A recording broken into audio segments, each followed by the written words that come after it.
Tomaizinanitani rakutraizimbeni fahotana mampirotsakatomany mavery fanantenana naizanaiza hale izao tsisy famarinany tsony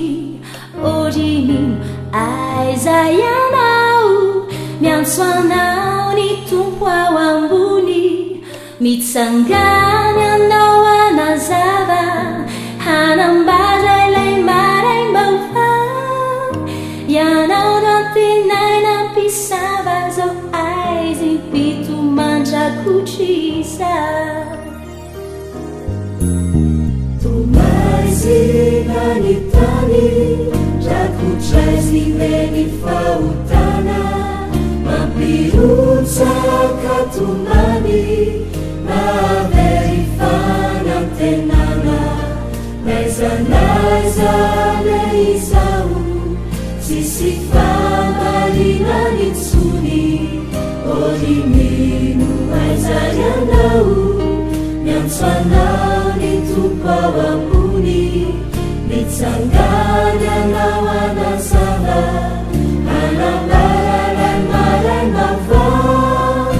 ianao no antenaina mpisava zao aizy mpito mandrakotriza atsony tompo izao siana amakivaky zao aizy nizao itondrany azavana mandravany asara tsy nisata tsy omenatra sanatry itondrany anarany Kristy amelonany afompinoana anandratrany afompitiavana andrehitrany afonilay fanantenana ho aminy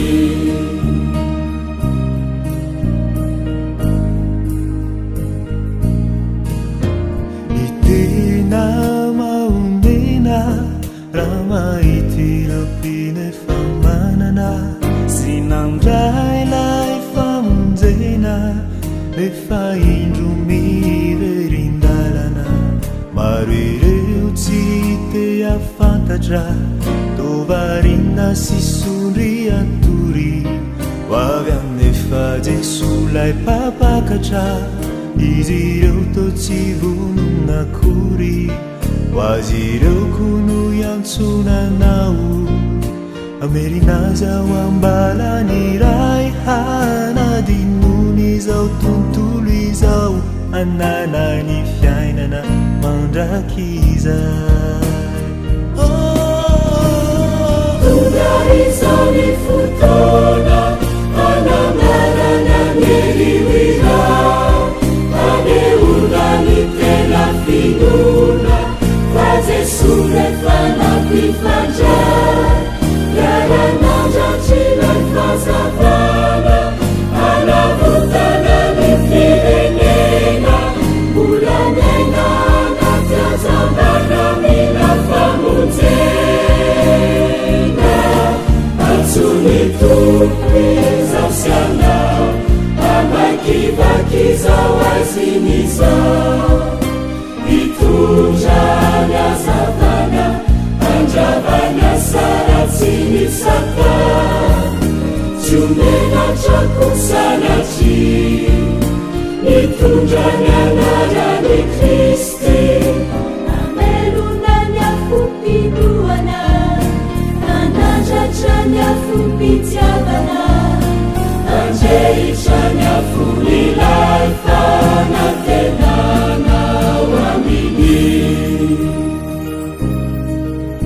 ramaizinanitany zao sianao no fazava